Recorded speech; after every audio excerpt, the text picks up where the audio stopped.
I'm here at the Payload Operations Integration Center. Well, not exactly. This is an exhibit at the U.S. Space and Rocket Center. This is home to Space Camp, and as you can see, that is the Space Camp training floor.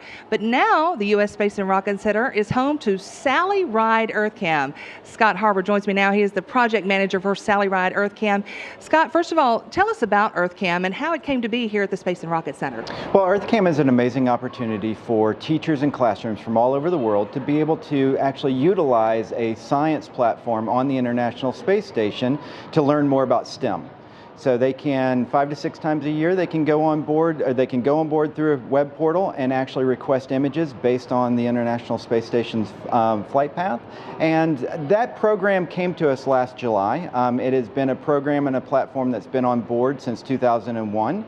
And now is here at the U.S. Space and Rocket Center. We operate in conjunction with the University of Alabama in Huntsville and Teledyne Brown Engineering 5 to 6 times a year. So there's actually a camera on station that Yes. they'll have to get out of stowage, and then the students program just areas that they want pictures of, right? Correct. When they go in through earthcam.org, what they'll actually be presented with is the flight pass for a particular week of a time. And they can drop a pin and they'll get the longitude and latitude of that particular location, and that's represented on a map. They then take that Latin long and then they put it onto a request form. That request form comes to us here. We turn it into a camera control file. We send it on station. A laptop then controls the computer. It takes a picture. The picture comes back to us. We then send it back to the classroom along with a lot of activities that teachers can use to integrate that picture into the classroom. And EarthCam is about to cross a milestone. EarthCam is about to cross a milestone.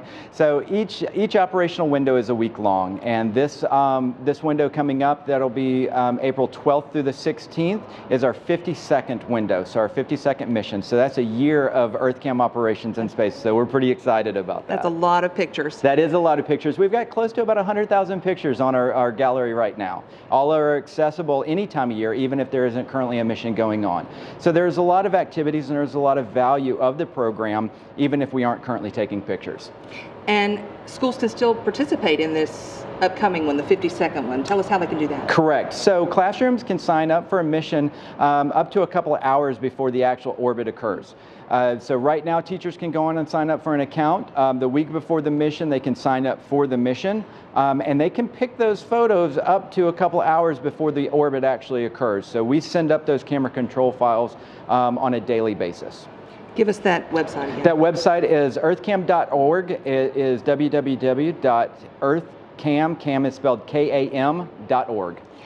And you guys are actually using this temporarily, but there's a whole mission control you're building for this. Correct. We're going to use our POIC and our Science on Orbit exhibit for Mission 52, but we are building out a dedicated mission operations center for EarthCam.